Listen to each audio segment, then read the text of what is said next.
If Brock beats Oba at Clash in Italy, fans are going to scream, they buried him, they panicked, they brought back the old guy to crush the new star. They gave Oba one big WrestleMania moment and then fed him right back to Brock because WWE cannot help themselves. And look, I get it, wrestling fans, they have some kind of trauma. We've seen this movie before, a young monster getting up there, the crowd starts buying it, the company gets nervous, and then they just push him right back down. So yeah, the fear makes sense, but with Oba and Brock, I don't think WWE is burying Oba. Because here's the thing, Oba already beat Brock at WrestleMania. That matters, that is history. He didn't beat some random former champion. He beat Brock, the final boss, before the final boss. The man WWE used for years as the monster, the invincible guy. And after Oba beat him, Brock left the boots. He retired, right? And that was not a small moment, that was significant.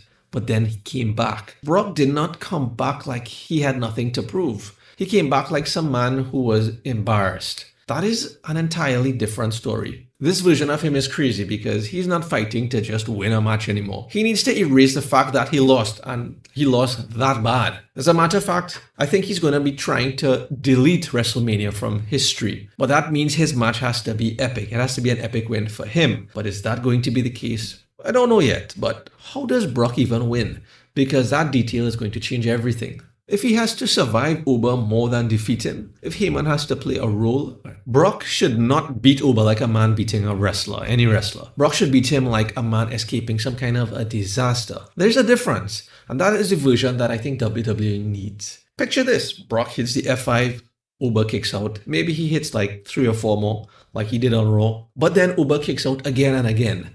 Now Brock's face changes, not the yelling Brock face, the real one. Why is this guy even moving? Then maybe to make things interesting, Paul Heyman gets involved. And because Paul Heyman gets involved is the reason that somehow Brock ends up winning. Maybe there's an exposed turnbuckle or a weapon or something like that. So this way Brock wins, but he doesn't win easy. And because of that, now there's 1 win for Oba and 1 win for Brock. This is smart for WWE because it introduces a 3rd match. Because if Oba wins again immediately, fine, he looks dominant. 2 matches in a row against Brock, really? But where do you go from there? Since if Brock loses twice, the story is basically done. And now Oba goes back to open challenges against people the audiences already know he is going to crush.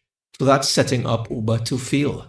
And this actually might be how you really create that next top monster. Because the point is not the loss, the point is the damage it takes to give him that loss. And WWE already knows that fans are all sensitive about this. They know people are waiting to accuse them of sacrificing Oba for nostalgia. Brock came back to give Oba the one thing he did not have yet, a wound. Because unbeatable monsters like Brock are impressive. But the wounded monsters, those are the terrifying ones. I mean, look at Brock's face. Look at Heyman when he loses. Watch how much it actually takes out of them. Because if WWE does this right, Brock Lesnar winning this is not the death of Oba Femi. It is the beginning of the version of Oba that Brock cannot survive. And that could possibly be the real story here. Brock might win the match, but WWE might be using that win to create the one monster that even Brock Lesnar cannot control.